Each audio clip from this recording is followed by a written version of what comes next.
ये दास्तां है आग के दरिया में डूबते उतरते दो दिलों की, अमन और अनन्या। चुंबक की दो विपरीत ध्रुवों की तरह एक दूसरे को अपनी ओर आकर्षित करते हैं। अमन एक गुमसुम सा लड़का जिसकी जुबान उसकी कलम है, और अनन्या एक चपल दामिनी सी, हरदम खिलखिलाती बोलती एक टूरिस्ट गाइड। तो चलिए शुरुआत करते हैं आज की इस मोहब्बत भरी दास्तान की। आज की कहानी का नाम है इश्क की दास्तां। रात के 11 बजे कार में बैठकर दफ्तर से बाहर निकला ही था कि आकाशवाणी पर लता मंगेशकर की आवाज़ में गाना बजने लगा। गाने के बोल कुछ यूँ थे। हम तेरे प्यार में सारा आलम खो बैठे तुम कहते हो कि इसे प्यार को भूल जाओ।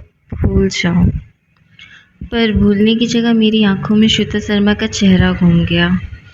वही श्वेता जो बहुत बोलती थी, गोला सा चेहरा, गोरी रंग, लंबे बाल, 5.5 फुट लंबा कट और फर्राटेदार अंग्रेजी। श्वेता के साथ मेरा रिश्ता बनना भी कम दिलचस्प नहीं था। माता पिता के बहुत मनाने के बाद ही मैं उससे मिलने गया था। ये बात तब की है जब मैं शादी करना ही नहीं चाहता था। दिल्ली में एक टीवी चैनल में नई नौकरी शुरू की थी। अपने शहर से मैं टूटा दिल लिए दिल्ली आया था। मन में खुद से इंतकाम लेने की भावना थी, हाथ में गोल्ड फ्लैग की सिगरेट। रात को दोस्तों के साथ शराब की महफिल, मुकेश और रफ़ी के गानों से सारी महफिल गुलजार रहती थी।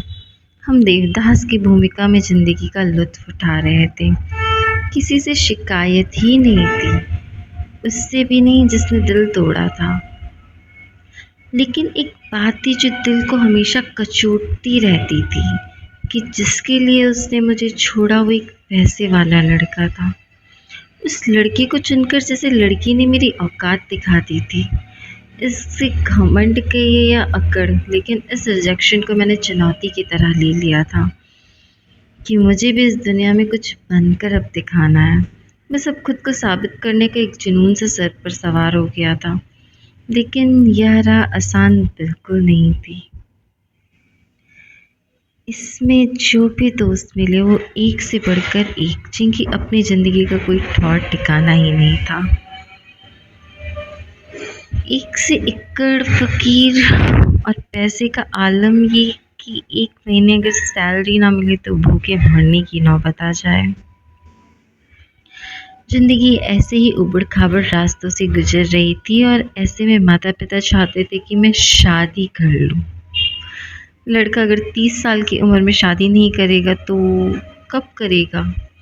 बस हर वक्त यही रट लगाए रहते थे। अब उनकी लाए कई रिश्ते में टाल पहले से ही चुका था।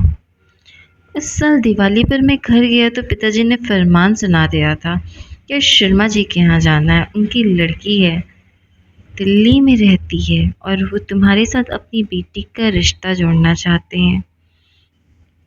पिताजी के मुंह पर किसी काम को मना करने की हिम्मत अभी आई नहीं थी, इसलिए मैंने मन मार कर शर्मा अंकल के यहाँ जाने को हाँ कर दी थी और अपने दोस्त के साथ उनके घर चला गया। श्वेता श्वेता के बारे में माँ ने जो बताया था वो बिल्कुल वैसी ही थी। मैं अपना गंभीर सा चेहरा लिए बैठा था। वो मेरे करीब आकर बैठ गई। 5 मिनट तक हम दोनों के बीच सिर्फ चुप्पी रही। इस चुप्पी को श्वेता ने ही तोड़ा। आप तो कुछ बोलते ही नहीं, उसने मुझे गहरी नज़र से देखते हुए कहा। बोलता तो हूँ, लेकिन इतने लोगों के सामने बिल्कुल नहीं। मैंने भी उसे गौर से देखा। मुस्कुराहट थी उसके चेहरे पर। मैंने महसूस किया कि मेरे चेहरे पर तनाव था, माथे पर सिलवटें आ रही थी। मैंने खुद को रिलैक्स किया। इतने में श्वेता के पिता ने कहा, बच्चों आप लोग दूसरे कमरे में चले जाओ, वहाँ पर बैठो पर इत्मीनान से बातें भी करो। हम दोनों एक दूसरे कमरे में आ गए। वहाँ आते ही श्वेता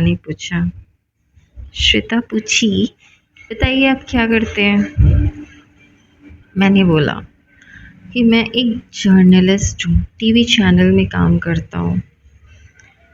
लेकिन आप दिखाई तो नहीं देते, तो आप काम क्या करते हैं? मैं एक प्रोड्यूसर हूँ, मैंने खुद के बारे में बताया। प्रोड्यूसर रिपोर्टर्स की कॉपी लिखता है, एंकर के लिए इंट्रो लिखता है, हेडलाइन लिखता है। आप जो भी देखते हैं वो किसी न किसी रूप में सामने आएगा, वो प्रोड्यूसर ही तय करता है। श्वेता ने एक सवाल किया, आप कभी टीवी पर आते हैं? अभी तो नहीं, लेकिन शायद किसी दिन हो सकता है कि एंकर बन के आऊं। तब आप भी मशहूर हो जाएंगे, आशुतोष और दीपक चारसिया की तरह, श्वेता ने कहा। क्यों, आपको पसंद है ये लोग? मैंने पूछा।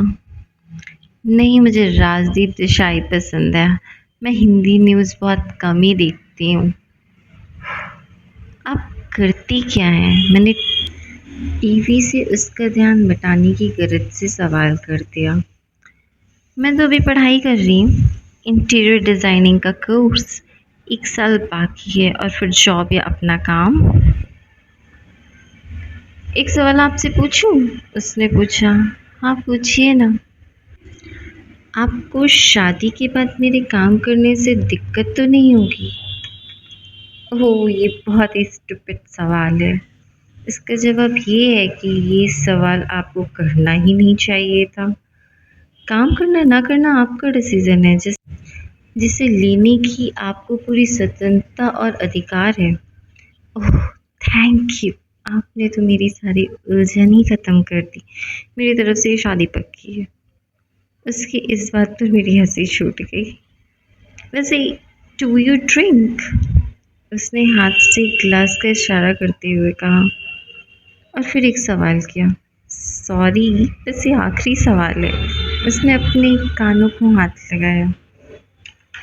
मैंने हाँ में सिर हिला दिया और जेब से सिगरेट का पैकेट निकालकर उसे दिखाया। और सिगरेट भी पीता हूँ, 2 पैकेट तो रोज के ही हो जाते हैं। वैसे आपको मेरे सिगरेट और शराब पीने का एतराज़ तो नहीं है? मैं शरारती अंदाज से उसकी तरफ झुकते हुए कहा। सोच कर बताऊंगी, थोड़ा बहुत एडजस्ट कर लूँगी। कुछ तुम मेरी मान लेना, कुछ मैं तुम्हारी सुन लूँगी। बस एक के बीच एक रास्ता बन जाएगा। नहीं, फैसला अभी करना है। पाश ने कहा है, बीच का कोई रास्ता नहीं होता, इसलिए अभी बताओ। मुझे उसके साथ बात करने में मज़ा आ रहा था। पाश? हु पाश? मेरा मतलब कौन है ये पाश? उसने सवाल किया। ये एक बहुत बड़े पोएट हैं।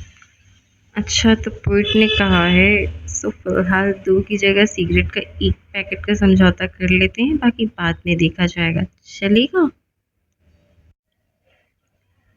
चलेगा। और कोई सवाल हो तो अब भी पूछ लो, मैंने कहा। Do you have a girlfriend? What? ये कैसा सवाल है? अरे, कितना सीधा और छोटा सा तो सवाल है कि क्या तुम्हारी कोई गर्लफ्रेंड है? है तो बोलो, हाँ नहीं तो ना। इतना परेशान क्यों कर रहे हो? पर ये सवाल क्यों? अगर मेरी कोई गर्लफ्रेंड होती तो मैं यहाँ आता ही क्यों? मैंने जवाब देने की बजाय उस पर एक सवाल और दाग दिया। Pressure mister journalist, pressure. माँ बाप का दबाव हमें वो सब करने पर मजबूर कर देता है जो शायद हम करना भी नहीं चाहते। मेरे साथ कुछ ऐसा नहीं है, ओके? मेरी कोई गर्लफ्रेंड नहीं है और ना ही मुझे किसी तरह का कोई दबाव कोई दे सकता है। अगर ऐसा कुछ होता तो मैं आपसे मिलने नहीं आता यहाँ पर। और आपका कोई बॉयफ्रेंड है? मैंने भी पूछ लिया। Unfortunately none. जीरो। ऐसी किस्मत ही ना थी कि कोई मिलता मुझे। अब तक कोई मिला ही नहीं। Bad luck. इससे पहले बात आगे बढ़ती श्वेता की माँ हमें बुलाने कमरे में आ गई। हम दोनों उनके पीछे ड्राइंग रूम में वापस आ गए। कुछ देर की बातचीत के बाद हम दोनों अपने घर भी लौट आए। अगले दिन माँ ने मुझसे पूछा कि मुझे श्वेता कैसी लगी और क्या इरादा है मेरा। मैंने शादी के लिए हामी भर दी, फिर मैं दिल्ली चला आया। इस बात को भी कुछ दिन ही बीते थे कि दोपहर में मेरी फ़ोन की एक घंटी बजी। हेलो मिस्टर पाश, हाउ आर यू? फ़ोन उठाते ही एक लड़की ने मुझसे पूछा, कौन बोल रहा है? मैंने बदतमीजी से पूछा। Oops, how rude. Shweta here. Oh sorry. अब सक पकाने की पारी मेरी थी। Are you free, can we talk? उसने पूछा। अभी थोड़ा बिजी हूँ, 1 घंटे के बाद फ़ोन करूँ? मेरा शो जाने वाला है उसके बाद। Done, will wait, bye. ये बाय सुनकर मेरे कानों में मिश्री सी घुल गई। इस बाय में एक मोहब्बत थी। ये बाय इससे पहले बोले गए सभी बाय से अलग था। इस बाय में एक सरगम था जो देर तक मेरे कानों में बजती रही। 1 घंटे के बाद मेरा शो ख़त्म हो गया और तब मैंने उसे कॉल किया। हेलो मिस्टर पॉश, 1 घंटे 15 मिनट बाद आपकी कॉल आई। ये मिस्टर पॉश को क्या लगा रखा है? मेरा नाम अमन है, अमन त्रिपाठी। तो मैं आपको क्या कह के पुकारूं? अमन, मन या फिर एजी सुनते हो? फ़िलहाल के लिए अमन ही ठीक है, मैंने जवाब दिया। मैं मन के नाम से पुकारा जाना नहीं चाहता था। इस नाम से मेरी सारी भावनाएं मेरी एक्स गर्लफ्रेंड से जुड़ी हुई थी। आई लाइक मन। मन has a feeling of love, you know. सुनने और बोलने में अच्छा लगता है। ओके मन, कल मिले? उसने पूछा। मिल सकते हैं लेकिन सुबह मिलना होगा, मेरी शिफ्ट होगी 3 बजे। उसका मुझे मन कह के पुकारना मुझे कतई पसंद नहीं आया। ओह, पर सुबह तो मेरी क्लास है। Never mind, let's meet on Saturday. अब ये तो मत ही कहना कि तुम बिजी हो। ठीक है, हम सैटरडे को मिलते हैं, मेरी छुट्टी है। उसके बाद वो 1 घंटे तक मुझसे बात करती रही, अपनी कहानी सुनाती रही। मैं सुनता रहा। न जाने क्यों श्वेता के साथ मुझे अच्छा सा लगने लगा था। पहले प्यार की चोट पे वो उतनी तकलीफ नहीं दे रही थी, शायद नए जख्म की तैयारी हो रही थी। हम रोज़ाना बात करने लगे। हर वक्त श्वेता का फ़ोन आया करता, फ़ोन नहीं आता तो मैसेज आते रहते। अब मैं बिज़ी हो गया था। हर वक्त मेरे साथ श्वेता रहने लगी थी, जैसे एक नई ज़िंदगी की शुरुआत सी थी। शनिवार को हम दिल्ली के हाट में मिले। जीन्स और टी शर्ट पहन कर आई थी वो। अक्टूबर का महीना था, मौसम सुहाना हो गया था। हम दिल्ली हाट में घूम रहे थे और फिर एक जगह देखकर बैठ गए। शाम का वक्त था, ज़्यादा भीड़ नहीं थी। वो बोलती रही, मैं सुनता रहा, उसकी बातों पर मुस्कुराता रहा। श्वेता की दुनिया अलग थी। पत्रकारिता का पा भी वो नहीं जानती थी। अंग्रेजी के तमाम लेखकों को जानती थी और उनकी किताबों पर वो बात कर सकती थी। नए गानों की दीवानी सी थी। जब भी मेट उसकी फेवरेट पिक्चर थी और ये इश्क हाय जन्नत दिखाए उसका फेवरेट गाना था। एक दूसरे का हाथ पकड़कर हम देर तक घूमते रहे और शाम के 7 बजे उसने कहा कि अब जाना होगा। हॉस्टल में रात 8 बजे के बाद एंट्री नहीं मिलती। उस दिन मैं अपनी मोटरसाइकिल नहीं लेके गया था। उप्स, बैड लक। हमने दिल्ली के हाट के बाहर से एक ऑटो लिया और चल पड़े उसके हॉस्टल। फिर नॉन स्टॉप बोलती रही। हॉस्टल के गेट पर पहुंचने से पहले उसके चेहरे की तरफ मैंने देखा। उसने भी मुझे देखा। उसने मेरे चेहरे को पकड़ा और मेरे होठों पर अपने होठ रख दिए। झटके से ऑटो रुका और वो इत्मीनान से उतर गई।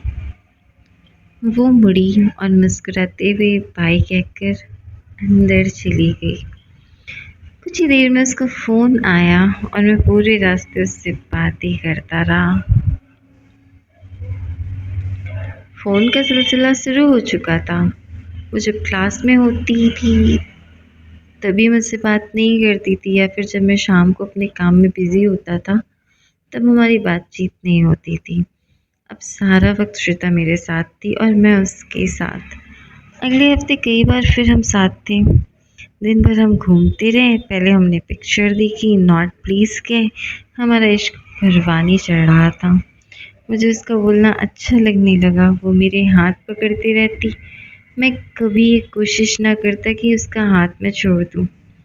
मेरा मन करने लगा था कि अब शादी हमारी हो ही जानी चाहिए। अब हम एक दूसरे के बगैर नहीं रह सकते थे, ये तय हो गया था।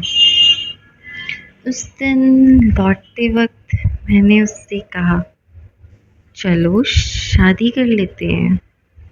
सीरियसली? ये सुनकर श्वेता की आंखें चमक उठी। उसने एक बार फिर मुझे किस कर लिया। आज वो एक नहीं कई बार किस कर चुकी थी। जैसे ही वो खुश होती तुरंत मुझे किस कर देती। वो जगह और लोग कुछ भी ना देखती। मैंने उसे कई बार समझाया लेकिन वो कहाँ ही सुनने वाली थी। उसने कहा, don't you worry, I can handle. हम दोनों ने तय कर लिया था कि माँ पिताजी को बोलकर हम जितनी जल्दी होगी शादी की तारीख निकलवा लेंगे। अब हमें दूर रहना गवारा नहीं था। उसी रात मैं घर लौटा तो मुझे नींद नहीं आई। शादी का ख्याल रात भर मेरे दिमाग में चलता रहा। अपने साथ रहने वाले दोस्तों को अपने फैसले के बारे में बताया। वो भी हैरान थे कि मैं इतनी जल्दी शादी करने के लिए कैसे तैयार हो गया। सारी रात मैं शादी के बारे में सोचता रहा। अगले दिन सुबह मैंने अपनी माँ को फ़ोन करके शादी से इनकार कर दिया। मैंने कह दिया कि मैं ये शादी नहीं कर सकता। माँ बहुत चिढ़ी थी कि मैं ऐसा क्यों कह रहा हूँ। पिताजी ने भी मुझसे जानने की कोशिश की कि आखिर बात क्या हो गई। मैंने किसी को कोई जवाब ही नहीं दिया। कुछ ही देर में श्वेता का फ़ोन भी बजने लगा। मुझे उसे तो जवाब देना ही था लेकिन मेरे पास कोई जवाब दरअसल था ही नहीं। आखिर मैं शादी क्यों नहीं करना चाहता था। कल रात तक मैं शादी के लिए तैयार था। रात भर में ऐसा क्या हो गया कि मैं पीछे हट गया। काफ़ी देर बाद जब मैंने श्वेता का फ़ोन उठाया तो उसने एक ही सवाल पूछा, इज़ दिस अ जोक और what? I am sorry Shweta, मैं ये शादी नहीं कर सकता, मैं धीरे से कहा। But why? But why? What happened? रात को तो तुम शादी करना चाहते थे मुझसे। बस मैं शादी नहीं कर सकता, मुझे माफ़ कर देना, कहकर मैंने फ़ोन काट दिया। उसके और सवालों का जवाब देने की मेरी हिम्मत नहीं थी। महीनों तक मेरे पास उसके फ़ोन और मैसेज आते रहे लेकिन मैंने उसका जवाब नहीं दिया। मुझे नहीं पता था कि मैंने उससे शादी क्यों नहीं की। वो हर हाल में एक बेहतरीन लड़की थी। मेरे जीवन साथी बनने के सारे गुण उसमें थे। एक महीने बाद मेरे पते पर एक ऑडियो सीडी आई जिसमें सिर्फ एक ही गाना था। ये गाना फिल्म दिल एक मंदिर का था। आवाज़ लता मंगेशकर की। हम तेरे प्यार में सारा आलम खो बैठे हैं, खो बैठे। तुम कहते हो कि ऐसे प्यार को भूल जाओ, भूल जाओ। ये गाने के बोल थे। मुझे तो उस दिन भी हुआ था, आज भी है। लेकिन मैं आज भी नहीं जानता कि मैंने शादी से इनकार क्यों किया। आखिर किस बात से घबरा गया, सिवाय इस बात के कि शायद मैं मेंटली या फाइनेंशियली स्टेबल नहीं था। आज मैं देश के सबसे बड़े चैनल का एंकर कम मैनेजिंग एडिटर हूँ। मेरे पास पैसा है, गाड़ी है, सब कुछ है, पत्नी है, बच्चे हैं। ये जानता हूँ कि वो मुझे देख चुकी होगी, बस इतना नहीं जानता कि उसने मुझे कभी माफ़ किया या नहीं। ये बस शायद मैं कभी जान भी नहीं पाऊँगा। मैं जानता हूँ कि मैं श्वेता का गुनहगार हूँ। ये एहसास हर वक्त मुझे खाए रहता है। I am sorry Shweta. तो दोस्तों, ये थी आज की कहानी, ये इश्क नहीं आसा सीरीज़ की 10वीं कहानी। उम्मीद करता हूँ कि आपको ये कहानी पसंद आई होगी। कल फिर मिलेंगे एक नई कहानी के साथ। अपने दोस्त अमन चौधरी को इजाज़त दीजिए। Bye bye. कहानी ख़त्म हुई और काफ़ी अच्छी व्यूज़ आने लगी। फेसबुक पर 50,000 तो यूट्यूब पर 25,000 लोग अब तक इसे देख चुके थे, जबकि ज़्यादा देर नहीं हुई थी कहानी का वीडियो पोस्ट किए हुए। अचानक अमन ने फेसबुक मैसेंजर क्लिक कर दिया। Hello sir, I am sorry for messaging you like this. अभी अभी आपको फेसबुक पर देखा। एक बार तो आपको देखकर अच्छा लगा, पर अगले ही पल आप पर गुस्सा भी बहुत आया। आपको मेरा इस तरह मैसेज करना अजीब लग सकता है, पर एक पाठक के तौर पे जानना मेरा हक है कि आपने श्वेता के साथ ऐसा क्यों किया। कि 5 मैसेज मैसेंजर पर एक के बाद एक आए थे।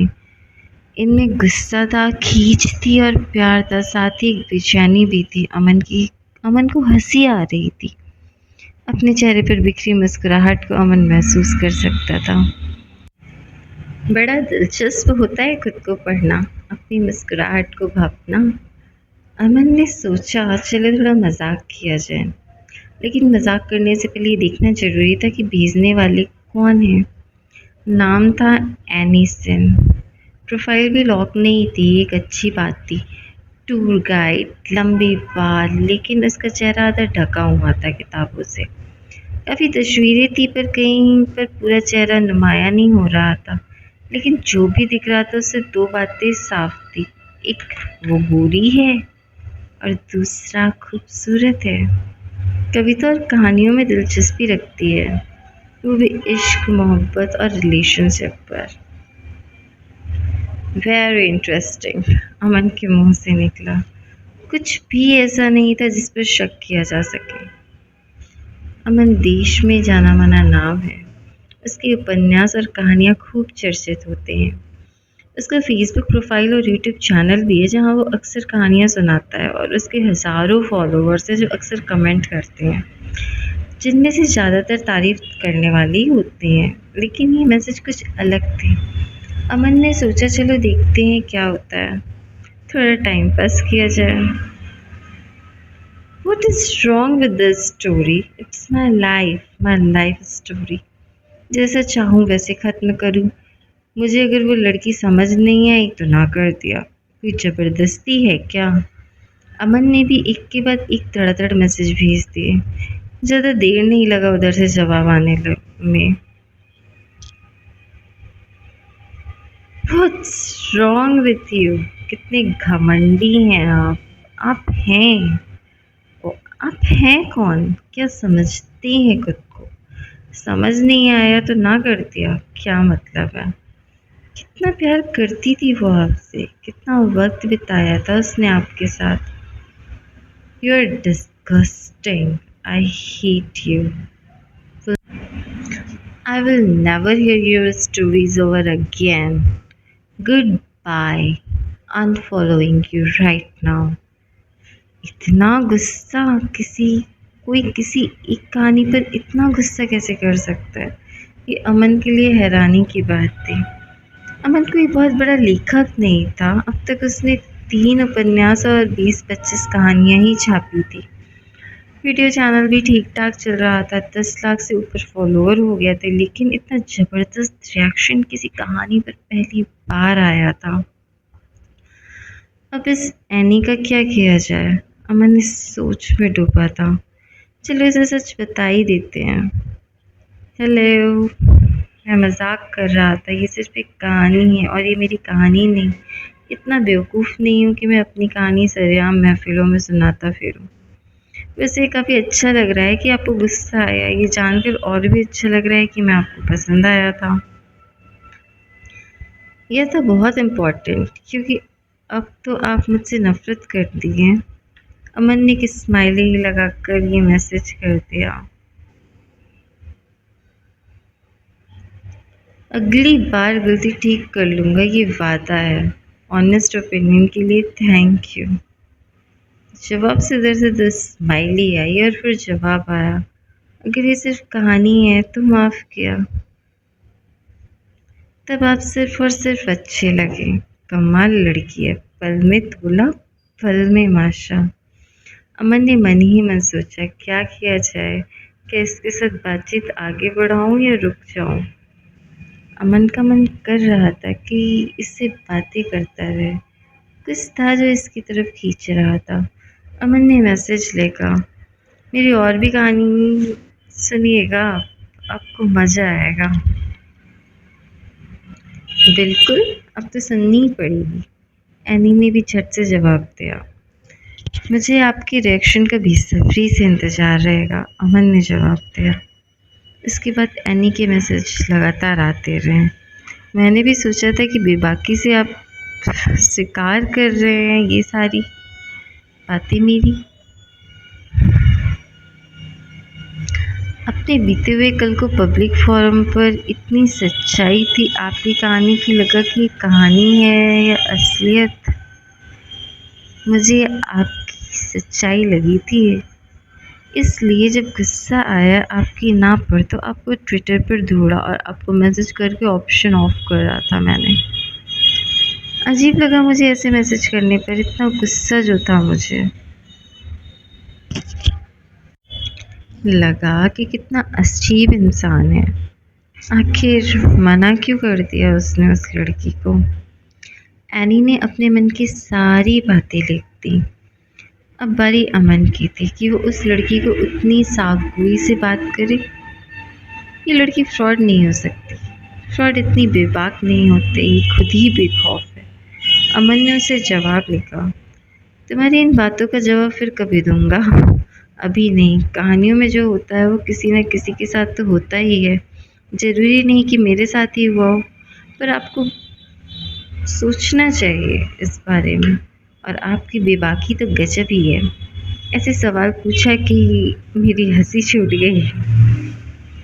एनी ने मैसेज लिखा, बात तो सही है, अधिकतर हम अपनी ही आपबीती और भावनाओं को कलम देते हैं।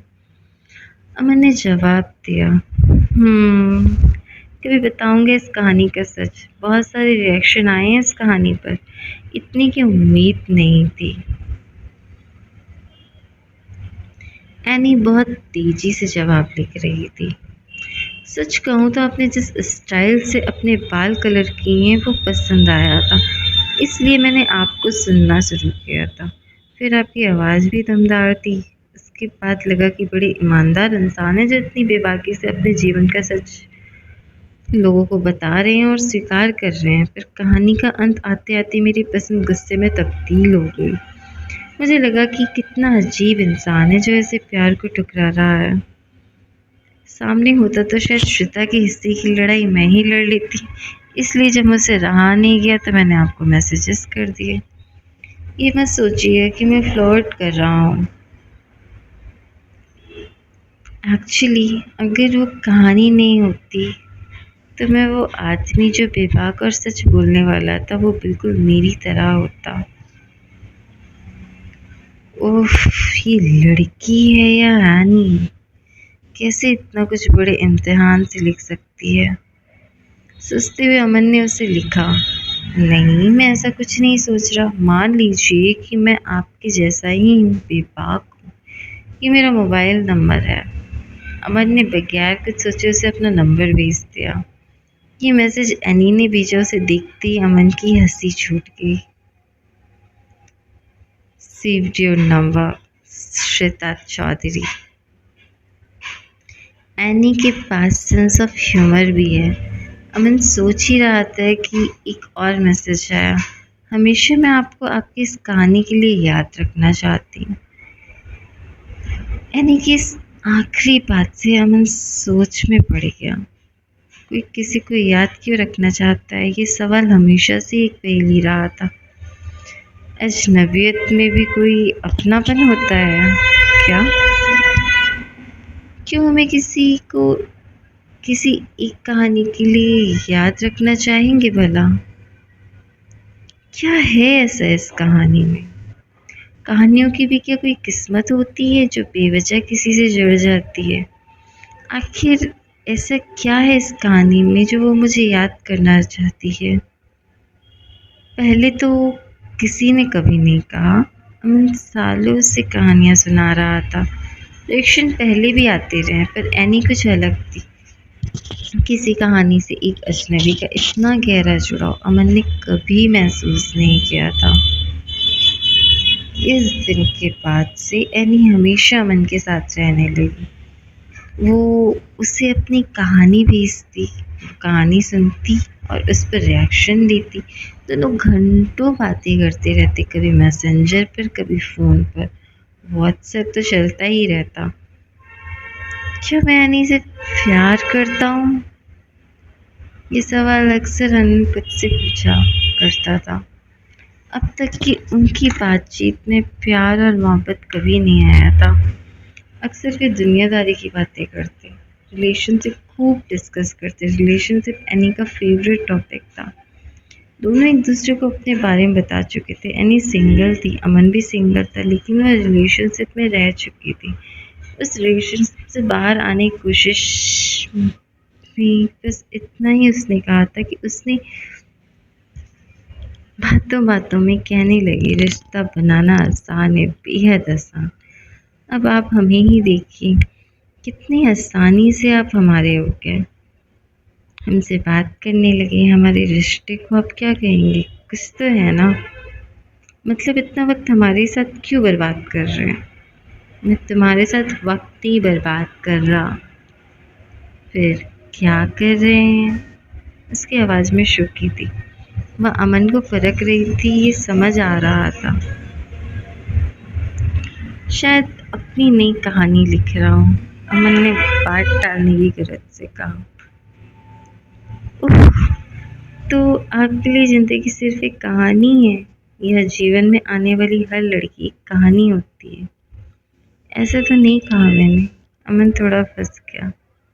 वह हाजिर जवाब भी था, बस जोड़ तोड़ करके कहानियाँ बना लेता था, लेकिन एनी के सामने हार ही जाता था। एक दिन बोली, ये तो कहना कि रिश्ते मुश्किल से बनते हैं बेकार की बात है, मैं नहीं मानती। हाँ, इतना जानती हूँ कि रिश्ता निभाना मुश्किल है। क्यों? क्या तुम जिन जिन मानते हो कि रिश्ते में बिलीव नहीं करती? अमन ने पूछा। ये सवाल तो मैंने भी सोचा है पर जवाब अब तक नहीं मिला। लेकिन तुम मेरे एक सवाल का जवाब दो। क्या तुम जानते हो कि एक जन्म से दूसरे जन्म का फासला कितना होता है? मतलब क्या ऐसा होता है कि एक जन्म में मरकर अगले ही दिन पैदा हो जाए और फिर 21 साल के होते ही पूर्व साथी को पा सकते हैं क्या? ऐसा तो होता नहीं, लेकिन जो लोग एक साथ मरते हैं और एक साथ जन्म लेते हैं, दोनों की मौत का फ़र्क को अलग जन्म में कैसे कवर करता है बोलो? यार, ये तो बड़ा मुश्किल सवाल है। इस सवाल को गौर से देखो तो जन्म जन्मांतर के रिश्ते की अवधारणा ही खत्म हो जाती है और 7 जन्मों का साथ तो केवल कल्पना ही लगता है। मतलब तुम समझ गए हो कि मैं क्या कहना चाह रही थी? जी, माना कि खाकसार आप जितने स्मार्ट नहीं हैं, पर इतनी मोटी बुद्धि भी नहीं कि आपको बात न समझ आ सके। ऐसे ही न जाने कितनी बातें दोनों करते रहते।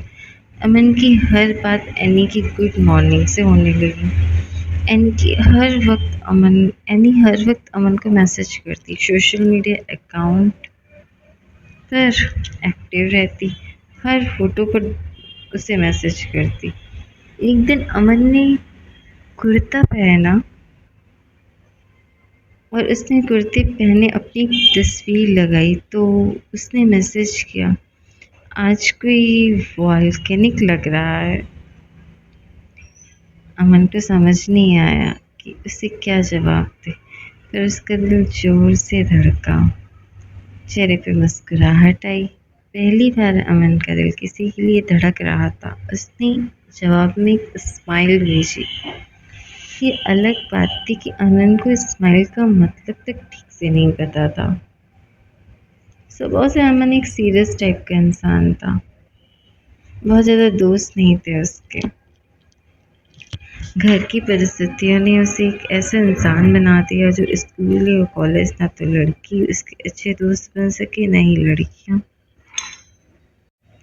लोग उसे बेहद बोरिंग इंसान मानते थे जो ना पार्टी में जाता ना लड़कियों के इर्द गिर्द नजर आता। पर इस एनी ने इस स्थिर गंभीरता इंसान के जीवन में जैसे हलचल मचा दी थी। अमन के दिल में एनी के लिए तड़प बढ़ती जा रही थी। वो अब हर पल उससे मिलना चाहता था। उस दिन रात हो चुकी थी जब व्हाट्सएप मैसेज आया, हेलो बॉय, व्हाट्सएप। कुछ खास नहीं, बस यूं ही तुम्हारे बारे में सोच रहा था। अच्छा, तुम सोचते भी हो? वो खिलखिलाकर हंसने वाली स्माइल भेजने के साथ बोली, बताओ बताओ क्या सोच रहे हो? Nothing much. अच्छा tell me, what are you having? Aman ने पूछा। Vodka, tonic. Same here, cheers, Aman ने लिखा। आज का रंग कौन सा है? इन्हीं ने पूछा। वो हर रोज अमन से उसकी शर्ट का कलर पूछती थी। अमन की ब्राइट कलर की शर्ट उसे बेहद पसंद आती थी। ग्रे, अमन ने लिखा। This reminds me of 50 shades of grey. Naughty girl, Aman के साथ में एक स्माइली भी भेजी।